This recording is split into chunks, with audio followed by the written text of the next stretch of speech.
गौरी शंकरार्धांगिनी यथा तत्व शंकर प्रिया तथा मां कुरु कल्याणी कांत कांता सुरदुर्लभा। ओम नमः शिवाय। जय भोलेनाथ। प्रिय भक्तगणों, आज के शिव महापुराण के 8वें दिन की कथा में आप सुनेंगे रुद्र संहिता पार्वती खंड की कथाएं। नारद जी बोले, हे ब्रह्मा, सती अपने पिता के यज्ञ में शरीर त्याग करके पर्वतराज की कन्या कैसे हुई और उन जगत माता ने तप कर शिव जी को कैसे प्राप्त किया, यह मुझे कृपा कर बतलाइए। ब्रह्मा जी बोले, हे मुनि, अब तुम परम पावन शिव पार्वती के सुंदर चरित्र को सुनो। जब दक्षाणी देवी ने अपने पिता दक्ष के यज्ञ में जाकर अपना शरीर त्याग दिया, समय आने पर वही देवी अपना शरीर त्याग कर मैना की पुत्री बनी। नारद जी बोले, हे ब्रह्मा, अब उस मैना की उत्पत्ति, विवाह और चरित्र मुझे सुनाइए। वह मैना धन्य थी जिसकी सती पुत्री हुई। हे नारद, अब तुम पार्वती जी की माता का वह परम पवित्र चरित्र सुनो जो बड़ा ही भक्ति वर्धक है। उत्तर दिशा में हिमांचल नाम का एक महान राजा था जो सर्वांग सुंदर, विष्णु का रूप, संतों का प्रिय और शैलराज के नाम से प्रसिद्ध है। उसी शैलराज ने अपने कुल की स्थिति और समृद्धि के लिए अपना विवाह करने की इच्छा की। तब उसकी इच्छा होते ही समस्त देवतागण पितरों के पास गए और बोले कि यदि आप सभी लोग यह चाहते हैं कि देवताओं का कार्य हो तो आप मंगल रूपिणी कन्या मैना का विवाह हिमांचल पर्वत के साथ कर दीजिए। ब्रह्मा जी कहते हैं, देवताओं का यह कथन पितृगणों को अच्छा लगा और उन्होंने अपनी अपनी पुत्रियों की श्राप की बात याद कर अपनी पुत्री मैना का विवाह हिमालय के साथ कर दिया। हिमालय उत्तम पत्नी पाकर बड़े ही आनंदित हुए। हे मुनि, यही हिमालय और मैना का विवाह है जो मैंने तुमसे कहा। अब इसके आगे क्या हुआ सुनना चाहते हो, वह कहो। नारद जी बोले, हे ब्रह्मा, हे महाप्राज्ञ, अब आप मैना की उत्पत्ति और पितरों के श्राप की कथा कहिए। ब्रह्मा जी कहने लगे, हे नारद, अब तुम मैना की उत्पत्ति सुनो। मेरा पुत्र जो दक्ष था उसकी 60 पुत्रियां थीं। उसमें स्वधा नाम वाली कन्या को उसने पितरों को दिया था, जिससे कि धर्म मूर्ति 3 कन्याएं उत्पन्न हुई। उनमें बड़ी पुत्री का नाम मैना, दूसरी का नाम धन्या और तीसरी का नाम कलावती था। ये तीनों पितरों के मन से उत्पन्न हुई थी। हे मुनिवर, एक समय ये तीनों बहनें श्वेत द्वीप में विष्णु जी का दर्शन करने गई और वहां ब्रह्मपुत्र सनकादिक भी आए और सबने विष्णु जी की स्तुति की। सनकादिक को देखकर सभी लोग उनके स्वागत के लिए खड़े हुए, परंतु ये तीनों बहनें उनके सम्मान के लिए न उठी। उनके उस दुर्व्यवहार से क्रुद्ध होकर योगीश्वर सनकादिक कुमार ने उन्हें श्राप दे दिया कि तुम तीनों श्रुति की जानने वाली थी। तुमने अभिमानवश हमें खड़े होकर अभिवादन नहीं किया और नमस्कार भी नहीं किया। एतएव तुम स्वर्ग से दूर जाकर मनुष्य बन जाओ।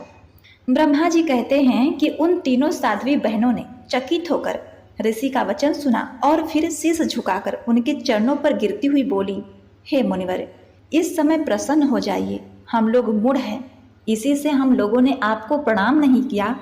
एतएव ऐसी कृपा कीजिए जिसमें कि हम स्वर्ग को पुनः प्राप्त कर लें। सनद कुमार ने कहा, हे पितरों की कन्याओं, अब तुम प्रसन्न होकर मेरे वचनों को सुनो।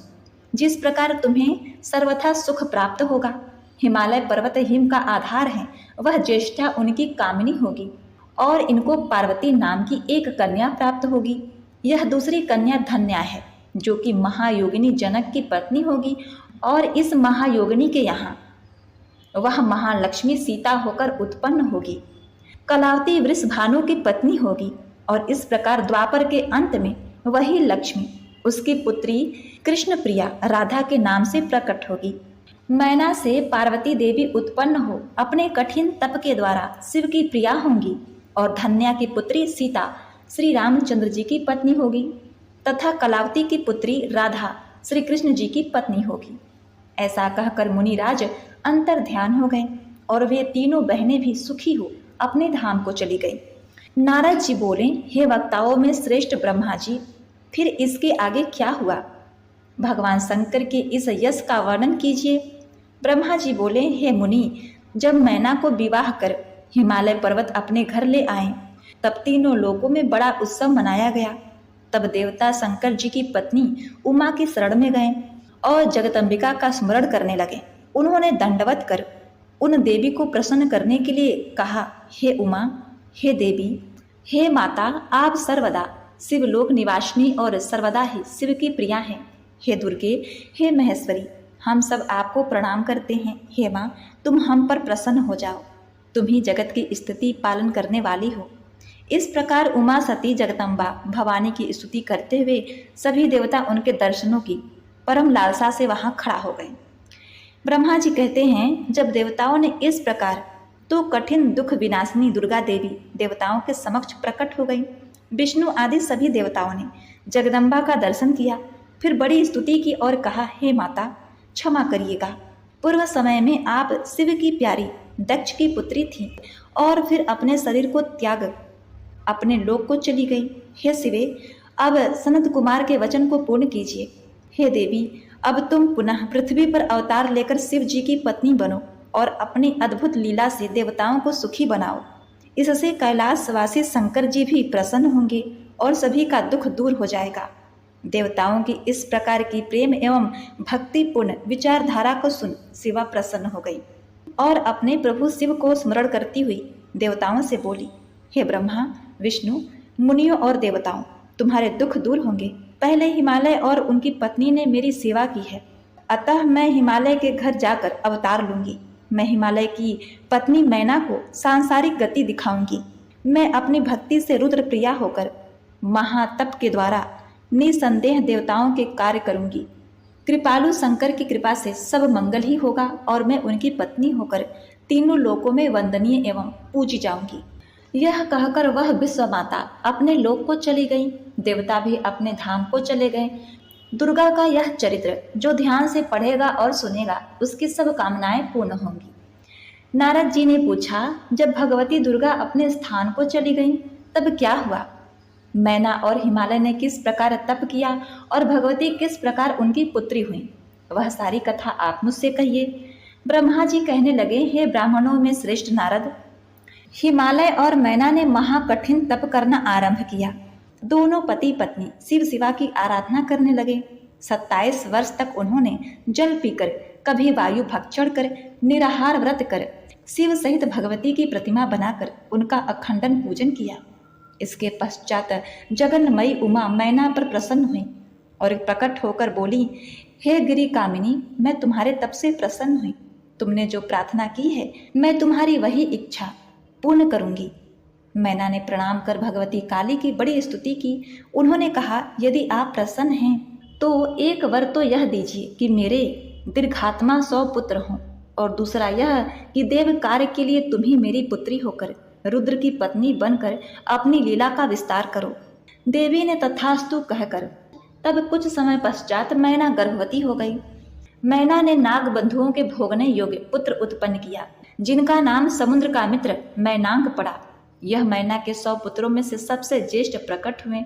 उस समय हिमांचल के पुर में बड़ा उत्सव हुआ और दोनों पति पत्नी आनंदित हुए तथा सबका कष्ट दूर हुआ। ब्रह्मा जी कहते हैं, इसके पश्चात मैना ने फिर गर्भ धारण किया। गिरिराज के प्रसन्नता की सीमा न रही। विष्णु आदि देवताओं ने आकर स्तुति की। देवता आकाश में डुगडुगियां बजाने लगे, फूलों की वर्षा करते, गंधर्व गीत गाते, गंधर्वों की स्त्रियां नाचती। इस प्रकार आकाश में नित्य ही महोत्सव होता। उसी समय पूर्ण शक्ति शिवा सती महादेवी मैना के सामने अपने रूप में आकर प्रकट हो गई। बसंत ऋतु थी और चैत्र का महीना, नवमी तिथि, मृगशिरा नक्षत्र और अर्धरात्रि का समय था, जबकि चंद्रमंडल से गंगा की भांति भगवती प्रकट हुई। तब विष्णु आदि सभी देवता प्रसन्न हो बड़े प्रेम से वहां जगदम्बा का दर्शन करने आए। शिवा की बड़ी स्तुति की। देवताओं सहित ब्रह्मा जी ने अलग स्तुति की और स्वयं मैना ने भी यह आग्रह किया कि हे महेशानी, अब तुम कृपा कर एक छोटी कन्या के रूप में हो जाओ। हिमालय की प्यारी मैना के यह वचन सुनते ही देवी प्रसन्न हो तत्काल ही बाल रूप में हो गई। ब्रह्मा जी बोले, अब वह महाकाली भगवती एक छोटी सी कन्या के रूप में रुदन करती हुई ऐसी लौकिक गति को प्राप्त हुई कि बिना तेज के मैना की सैया के चारों ओर प्रकाश फैल गया। नेत्रों को सुखदायक ऐसी कन्या को देख गिरिराज के हर्ष की सीमा न रही। वे प्रसन्न हो अनेकों प्रकार के मंगलाचरण और उत्सव के बाजे बजवाने लगे। फिर ब्रह्मादि देवताओं और मुनियों ने आकर संस्कार पूर्वक उनका काली, महाकाली इत्यादि का नाम रखा। तत्पश्चात कालिका देवी बड़ी शीघ्रता से हिमांचल के गृह में बढ़ने लगी। नगर के लोग पार्वती तथा कोई सुशीला और कोई बंधु प्रिया भी कहने लगे। जब उनकी माता ने तप के लिए निषेध किया, तब से उनका नाम उमा हुआ। अल्पकाल में ही दुर्गा देवी सब विद्याओं की पारंगत हो गई। हे मुनि, यह भगवती देवी का चरित्र मैंने तुम्हें सुनाया, अब इनका आगे का और चरित्र सुनो। ब्रह्मा जी बोले, हे नारद, एक समय जब तुम हिमालय के घर गए तो गिरिराज ने तुम्हारा सत्कार कर अपनी पुत्री को बुला उनकी प्रशंसा करते हुए तुमसे उनका गुण दोष पूछा और यह भी पूछा कि इसका पति कौन होगा। तब तुम नारद दुर्गा देवी का मुख तथा हाथ देखकर बोले कि हे गिरिराज, तुम्हारी यह कन्या सब लक्षणों से युक्त आध्या कला है। यह अपने पति को सुख देने वाली तथा पितरों की कीर्ति को बढ़ाने वाली, परम साध्वी तथा आनंद देने वाली होगी। इसके और सभी लक्षण तो शुभ हैं, किंतु एक रेखा अति विलक्षण है, जिसका फल सुनो। योगी, नंगा, गुण रहित, अकामी, माता पिता से रहित और अमंगल भेष वाला इसका ऐसा पति होगा। हे नारद, तुम्हारे इन वचनों से उन दोनों पति पत्नी को बड़ा दुख हुआ, परंतु जगदम्बिका दुर्गा हृदय में शिव जी को जान बड़ी प्रसन्न हुई। दुखित हिमांचल ने तुमसे उसका उपाय पूछा। तब तुम कौतकी नारद ने मीठे वचनों द्वारा हिमालय से कहा, हे गिरिराज, मेरा वचन असत्य नहीं है, इसे वैसा ही पति प्राप्त होगा, परंतु मैं इसका एक उपाय कहता हूँ, इसके करने से सुख मिलेगा। हे गिरिराज, शिव जी ऐसे हैं, उनमें कुलक्षण भी सुलक्षण हो जाते हैं। तुम इस कन्या को शिव जी के लिए दान कर दो, आशुतोष शिव जी इसे ग्रहण कर लेंगे। इसकी सिद्धि के लिए यह तुम्हारी कन्या तप करे। यह अपने तप के प्रभाव से शिव जी के आधे शरीर को हरण कर लेगी। इसका गौरी नाम होगा और यह हरि तथा ब्रह्म आदि सब देवताओं की पूज्य होकर अत्यंत ख्याति को प्राप्त होगी। यह सुनकर हिमालय और मैना अपने कुटुंबियों सहित सुखी हुए। उनका संशय निवृत्त हुआ। हे नारद, ऐसा कहकर तुम अपने लोक को चले गए और हिमालय भी प्रसन्न होता हुआ अपने घर चला गया। नारद जी बोले, हे ब्रह्मा जी, यह तो आपने बड़ी ही अद्भुत कथा सुनाई। हे ब्रह्मा जी, अब मैं और हिमालय भी अपने स्थान को चले गए तो क्या हुआ, वह कहिए। तब ब्रह्मा जी बोले, हे नारद, तुम्हारे चले जाने पर मैना ने अपने पति के पास बैठकर कहा, हे स्वामी, मैंने मुनि के वचनों को नहीं समझा। आप किसी सुंदर वर के साथ इस कन्या का विवाह कर दीजिए। ऐसा कहकर नेत्रों में आंसू भरे मैना पति के चरणों में गिर गई। तब उसे उठाकर गिरिराज बोले, हे देवी, मैं तुमसे सत्य कहता हूँ, तुम भ्रम को त्याग दो। नारद मुनि का वाक्य कभी असत्य नहीं होगा। यदि तुम्हारी पुत्री पर ऐसा ही अधिक स्नेह है तो उसके पास जाकर तप करने का आदेश दो। थोड़े ही दिनों में शिव जी इस कन्या का परिग्रहण करेंगे और हमारे सभी अमंगल दूर होंगे, सब कार्य शुभ हो जाएंगे। यह सुनकर मैना प्रसन्न हो पुत्री के पास आई और तप करने का आदेश देना चाहा, परंतु गिरिप्रिया स्नेहवश अपनी पुत्री से कुछ कह न सकी। पर पार्वती देवी ने माता के अंतर्भाव को समझ लिया। फिर तो पार्वती ने अपनी माता से कहा, हे माता, मैंने आज ही ब्रह्म मुहूर्त में एक बड़ा सुंदर स्वप्न देखा। एक ब्राह्मण मुझे दया करके यह उपदेश दे रहा है कि हे पुत्री, तुम शिव जी की तपस्या करो। यह सुनकर मैना ने अपने पति को बुलाकर पुत्री का स्वप्न कह सुनाया। उसे सुनकर गिरिराज को बड़ी प्रसन्नता हुई। उन्होंने कहा, हे प्रिय, आज प्रातः मैंने भी एक स्वप्न देखा है। एक तपस्वी ब्राह्मण मेरे नगर के पास तप करने आया है। मैंने अपनी सुता को उसकी सेवा के लिए नियुक्त कर दिया है। अतः हे प्रिय, कुछ समय तक इसकी प्रतीक्षा करो, आगे जो होगा उसे देखा जाएगा। हे मुनीश्वर, ऐसा कहकर गिरिराज चुप हो गए और मैना सहित उस समय की प्रतीक्षा करने लगे। इस प्रकार जब बहुत समय व्यतीत हो गया तब सती के वियोगी शिव जी अपने गणों को साथ लिए तप करने उसी नगर में आए। यह देख पार्वती जी अपने सखियों को साथ ले नित्य वहां जाकर उनकी सेवा करने लगी। शिव जी में कोई विकार न आया। इसको देखकर देवताओं ने कामदेव को उनके पास भेज दिया। शिव जी ने उसे अपनी नेत्राग्नि से भस्म कर दिया। फिर मुनि के वचनों को स्मरण कर अंतर ध्यान हो गए। तत्पश्चात पार्वती जी ने महान तप कर शिव जी को प्रसन्न किया। विष्णु की आज्ञा से शिव जी ने पार्वती जी के साथ विवाह किया।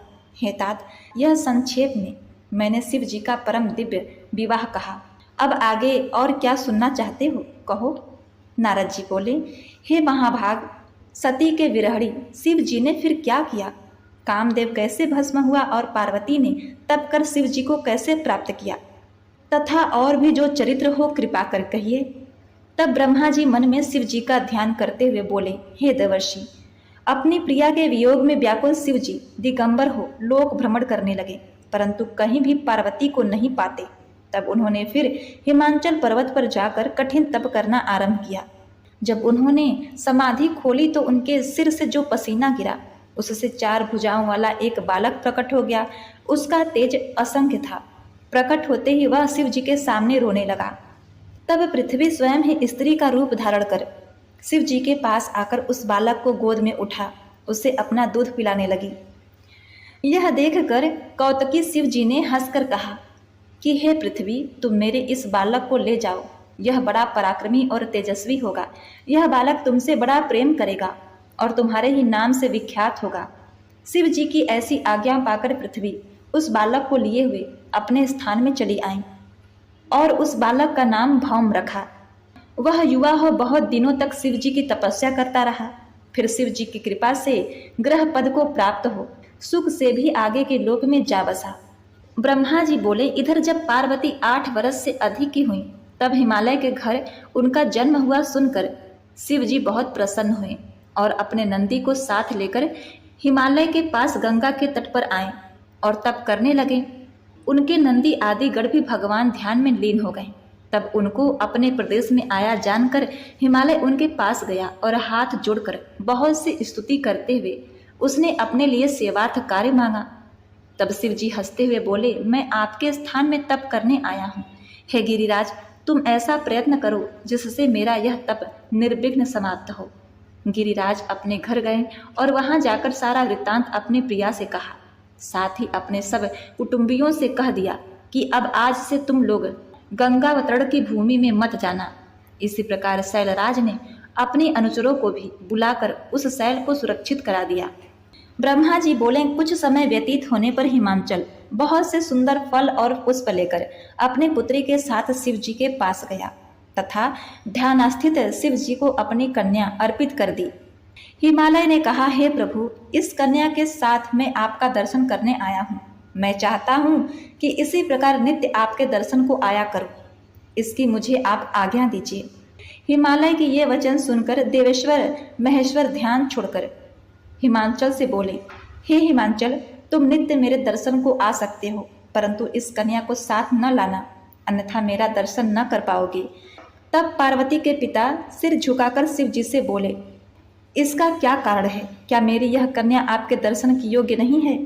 इस पर शिव जी ने कहा, मैं तपस्वी हूँ, मेरा युवती स्त्रियों से प्रयोजन ही क्या? इससे वैराग्य और बड़ा से बड़ा तप नष्ट हो जाता है। ऐसा कहकर महायोगी शिव जी चुप हो गए। हिमालय को बड़ा आश्चर्य हुआ। तब शिव जी को प्रणाम कर भगवती स्वयं ही शिव जी से यह दिव्य वचन बोली। भगवती बोली, हे ज्ञानियों में श्रेष्ठ, सब कर्मों की शक्ति तो प्रकृति है, उसी से सबकी उत्पत्ति, पालन और संहार होता है। हे भगवान, आप कौन हैं और वह सूक्ष्म प्रकृति कौन है? प्रकृति के बिना लिंग रूपी महेश्वर किस प्रकार हो सकते हैं? प्रकृति के द्वारा ही तो आप पूजनीय और वंदनीय हैं। जब पार्वती ने ऐसा कहा तब शंकर जी हंसकर बोले, मैं परम तपस्या से ही प्रकृति को नाश कर देता हूँ। मैं शंकर प्रकृति से रहित और तत्व से स्थित हूँ।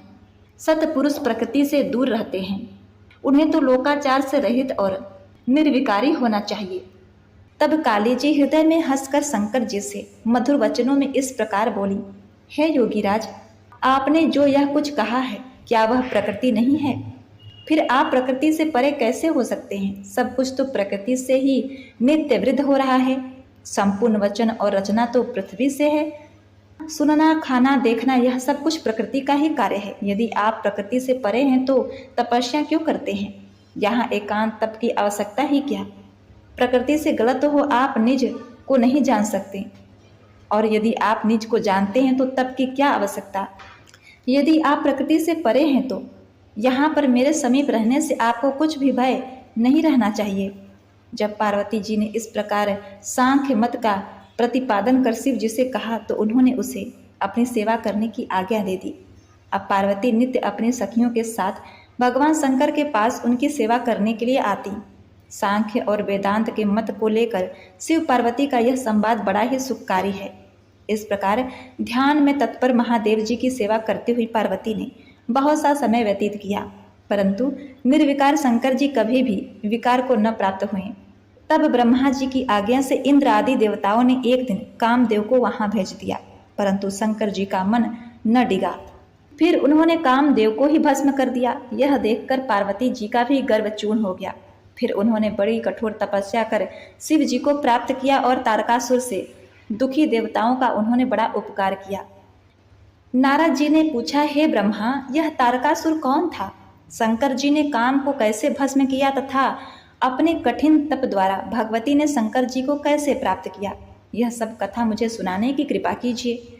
ब्रह्मा जी बोले, हे नारद, मेरे पुत्र मरीचि और उसके पुत्र कश्यप हुए, जिनसे दक्ष प्रजापति ने अपनी कन्याएं ब्याह दी। उसमें सबसे बड़ी दीति थी, जिसने हिरण्यकश्यपु और हिरण्याक्ष नाम के 2 पुत्र उत्पन्न हुए। ये दोनों देवताओं के लिए परम दुखदायी थे, जिन्हें नरसिंह रूप धारण कर विष्णु जी ने मार डाला। अपने पुत्रों के मरण की बात सुनकर दीति को बड़ा दुख हुआ। इससे दीति फिर अपने पति की सेवा करने लगी।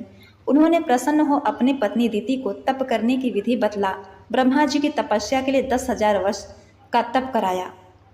उससे उन्हें ब्रजांग नामक महाबलशाली पुत्र प्राप्त हुआ। उसने अपनी माता की आज्ञा से इंद्र को पकड़कर दंड दिया और इसी प्रकार देवताओं को भी दंड दिया। तब मैं कश्यप जी से मिलकर देवताओं का दुख दूर किया। उस समय मैंने बैरागी नामक एक स्त्री की रचना कर ब्रजांग को दिया। तब वह प्रसन्न हुआ। उसने उससे देवताओं को कष्ट देने वाला फिर एक पुत्र उत्पन्न करना चाहा।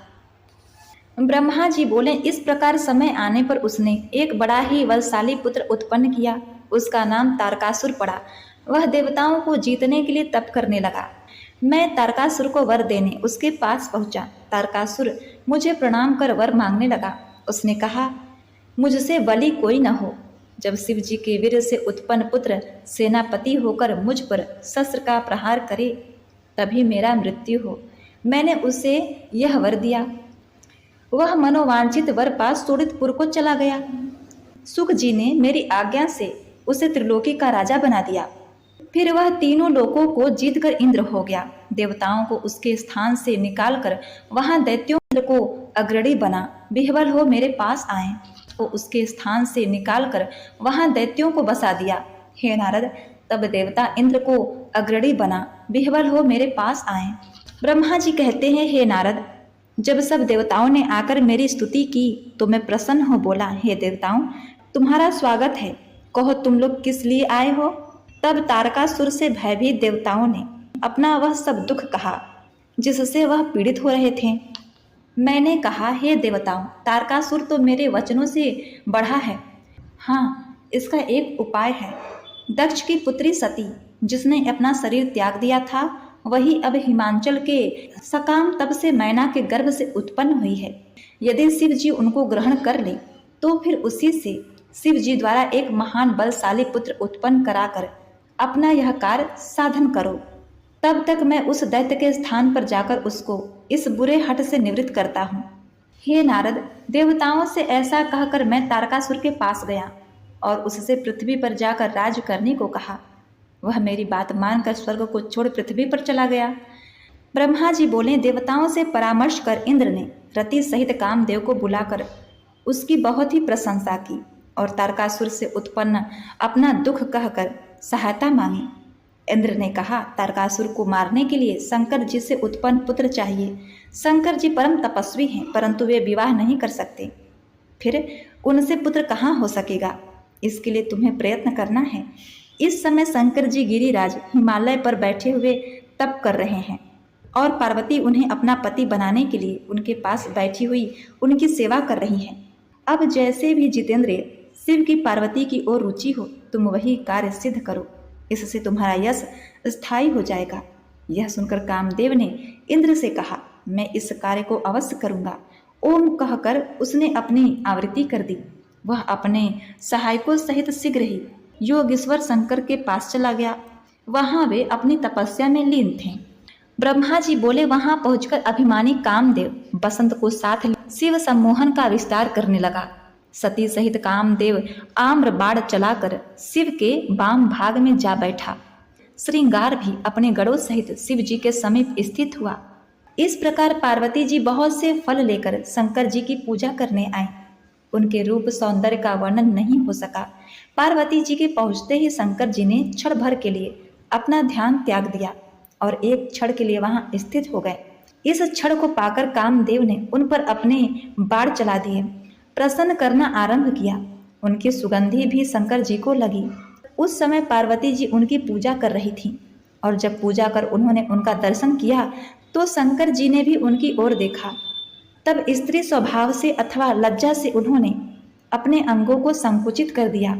तब पार्वती जी की ऐसी चेष्टा देख शिव जी सम्मोहित हो गए, परंतु ज्यों ही उन्हें चेतना आई वे अपने पर पश्चाताप करने लगे। उन्होंने कहा, क्या मुझ ईश्वर को भी कामवृत्ति करेगा? यदि मुझ ईश्वर ने ही किसी के अंग का स्पर्श कर लिया तो अन्य असमर्थ पुरुष क्या करेंगे? ऐसा कहकर वो वैराग्य को प्राप्त हो। नारद जी बोले, हे विधे, इसके पश्चात क्या हुआ? उस पाप नाशक कथा को कहिए। ब्रह्मा जी बोले, तब महायोगी शंकर जी को अपनी धीरता में विघ्न पड़ा देख बड़ा आश्चर्य हुआ। उन्होंने देखा कि मेरे वाम भाग में काम स्थित है। इससे परमात्मा गिरीश को बड़ा क्रोध आया। उसी समय महादेव जी के तीसरे नेत्र से क्रोधाग्नि फूटी और आकाश में उड़कर पृथ्वी पर गिरी। इससे चारों ओर ज्वाला फैल गई और उसने काम को भस्म कर दिया। काम के मर जाने पर देवता रोने लगे। रति मूर्छित हो पृथ्वी पर गिर पड़ी। जब वह संचेत हुई तब कहने लगी, हाय, क्या करूं, कहाँ जाऊं? देवताओं ने यह क्या कर दिया? मेरे स्वामी को यहाँ भेजकर नष्ट करा दिया। देवताओं ने रति को बहुत समझाया और कहा कि इसकी थोड़ी सी भस्म अपने पास रख ले, तेरा पति तुझे फिर मिल जाएगा। रति को समझाकर सब देवता शिव जी के पास पहुंचे और उनसे रति का शोक दूर करने की प्रार्थना की। शिव जी ने कहा, अब मेरे क्रोध से जो हो गया वह अन्याय नहीं हो सकता। रति का पति तभी तक बिना शरीर का रहेगा जब तक रुक्मिणी के पति भगवान पृथ्वी पर अवतार नहीं लेते। तब वे द्वापर में वास करेंगे और उनके बहुत से पुत्र हो जाएंगे। तब रुक्मिणी के गर्भ से कामदेव का जन्म होगा। उसका नाम प्रद्युम्न होगा। परंतु उत्पन्न होते ही संबर नामक दैत्य उसे चुराकर समुद्र में डाल देगा। वहीं से यह अपने पति प्रद्युम्न को प्राप्त करेगी, वहीं उस दैत्य को मारेगा। देवताओं से ऐसा कहते हुए शिव जी अंतर ध्यान हो गए। रति संबर दैत्य के नगर को चली गई। देवता भी अपने लोक को चले गए। नारद जी बोले, हे ब्रह्मा, शिव जी के नेत्र से उत्पन्न अग्नि कहाँ गई? शिव जी के उस चरित्र को मुझे सुनाइए। ब्रह्मा जी बोले, शिव जी ने तीसरे नेत्र की अग्नि से कामदेव को भस्म कर दिया। सारे संसार में हाहाकार मच गया। सब देवता और ऋषि मेरी शरण में आए कि भगवान की वह अग्नि सारे संसार को जला रही है। तब मैं उस अग्नि के पास गया। वह काम को जला अट्ठाहस करके जल रही थी। वहां पहुंचकर मैं शिव जी की कृपा से उसे शीघ्र ही रोक दिया। उस बढ़ाव को देख मैं समुद्र की ओर गया। मुझे आते ही देखकर समुद्र ने दौड़कर मेरा स्वागत किया। मैंने सब कथा बतलाकर उसे उस अग्नि को अपने में तब तक स्थिर रखने की मंत्रणा दी जब तक प्रलय नहीं होता। समुद्र ने कहा, अच्छा, मेरे सिवाय इसे कोई धारण भी तो नहीं कर सकता, क्योंकि यह अग्नि शंकर जी के क्रोध से उत्पन्न हुआ है। हे मुने, तब मैं अपने लोक को चला आया। समुद्र भी अपने में समाहित हो गया। नारद जी बोले, हे महाप्राज्ञ, यह तो आपने शंकर भगवान की बड़ी अद्भुत कथा सुनाई। इसके पश्चात क्या क्या हुआ वह सब चरित्र सुनाइए। ब्रह्मा जी बोले, शिव जी के अंतर ध्यान होने से पार्वती जी को बड़ा दुख हुआ। वे शिव जी के वियोग में रोती बिलखती वहीं मूर्छित हो पृथ्वी पर पड़ी रहीं। जब इसका समाचार हिमांचल को चला तो वे दौड़ते हुए वहां पहुंचे और उनके आंसू पोंछ गोद में उठाकर घर लाए। घर पर पिता सहित माता मैना और भाई मैनाक आदि ने पार्वती को बहुत समझाया, परंतु उन्हें शंकर के वियोग में किंचित प्रकार भी शांति न प्राप्त हुई। वे कदाचित शंकर को न भूलती। हे महामुने, तब इंद्र ने हिमांचल पर्वत पर तुम्हें भेजा और स्वेच्छाचारी तुम शीघ्र ही वहां पहुंची। हिमांचल ने शिव जी द्वारा काम दहन का समाचार कहकर अपनी पुत्री का दुख प्रकट किया। तुमने कहा शिव जी का भजन करो। यह कह तुम उठकर खड़े हुए और उनसे विदा हो एकांत में पार्वती जी से मिले। पार्वती ने तुमसे कहा, मुझे शंकर की आराधना करने के लिए मंत्र दीजिए। तब तुमने शिव पंचाक्षरी का मंत्र दिया, उसका प्रभाव सुनाया और कहा कि यदि तुम इसे जपोगी तो तुम्हारी इस आराधना से शिव जी शीघ्र ही प्रसन्न हो जाएंगे। तुम तप करो। तब से शिव जी साध्य हैं। हे नारद, तुम पार्वती से ऐसा कहकर देव हितार्थ शीघ्र स्वर्ग को चले गए और तुम्हारे द्वारा पंचाक्षरी मंत्र को प्राप्त कर पार्वती बहुत प्रसन्न हुई। शिव जी बोले, हे देवमुनि, इस प्रकार कहकर जब तुम चले गए तब पार्वती ने शंकर जी को तप द्वारा साध्य समझकर अपनी जया विजया नामक सखियों को साथ लेकर अपने पिता के पास जाकर उनसे तप की आज्ञा मांगी। हिमालय ने उनका अनुमोदन किया, परंतु यह भी कह दिया कि मैना से पूछ लेना, यदि ऐसा हो तो इससे बढ़कर क्या होगा। पार्वती ने उन दोनों सखियों को माता मैना के पास भेजा। सखियों की बात सुनकर मैना मौन हो गई। उन्होंने खिन्न होकर उन वाक्यों को स्वीकार न किया। तब पार्वती जी स्वयं ही विनय पूर्वक माता के पास हाथ जोड़े हुए आई और बोली, हे माता, शंकर जी के प्राप्ति के लिए मैं प्रभात ही में तपोवन में तप करने के लिए जाना चाहती हूँ, आज्ञा दीजिए। तब पुत्री वियोग में खिन्न मन से मैना ने पुत्री को समीप बैठाकर कहा, हे शिवे, यदि तेरी तप करने की इच्छा है तो वन में न जा, घर में ही तप कर। मेरे घर में तो सभी देवता और तीर्थ विद्यमान है। तू बाहर जाने का हठ न कर, क्योंकि तेरा शरीर बहुत कोमल है और तप करना बहुत कठिन है। इस प्रकार मैना ने पार्वती को बहुत रोका, पर शिव जी की आराधना के बिना उन्हें सुख कहाँ था। तब शैल प्रिया मैना ने पुत्री को बहुत दुखी जान तप करने की आज्ञा दे दी। माता की आज्ञा पा पार्वती माता पिता को प्रणाम कर अपने सखियों को साथ ले गंगावरण नामक स्थान के श्रृंगी तीर्थ में शंकर जी का स्मरण कर तप करने लगी। तब मन के साथ इंद्रियों को भी रोक कर वह कठिन तप में स्थित हो गए। सभी ऋतुओं के कष्ट को उन्होंने सहन किया। पंचाक्षरी मंत्र में रत पार्वती सर्वकाम फलदायक महादेव जी का ध्यान करने लगी। अपनी तपस्या के प्रथम वर्ष में उन्होंने फल का भोजन किया और दूसरों में पत्तों का, तथा तब पत्तों को छोड़कर निराहार ही तप करना आरंभ किया। तब पर्ण का भी त्याग करने से देवताओं ने शिवा का नाम अपर्णा रखा। इस प्रकार एक पैर से खड़ी रहकर पंचाक्षरी मंत्र को जपते हुए जिनके केसों की जटा बन गई थी, उन पार्वती जी ने उस तपोवन में 3000 वर्ष व्यतीत किए। उनके इस कठोर तप को देखकर चराचर सबको बड़ा ही आश्चर्य हुआ। प्रिय भक्तगणों, आज की यह कथा श्रृंखला यहीं समाप्त होती है। इसके आगे की शिव पुराण की कथा आप कल श्रवण करेंगे।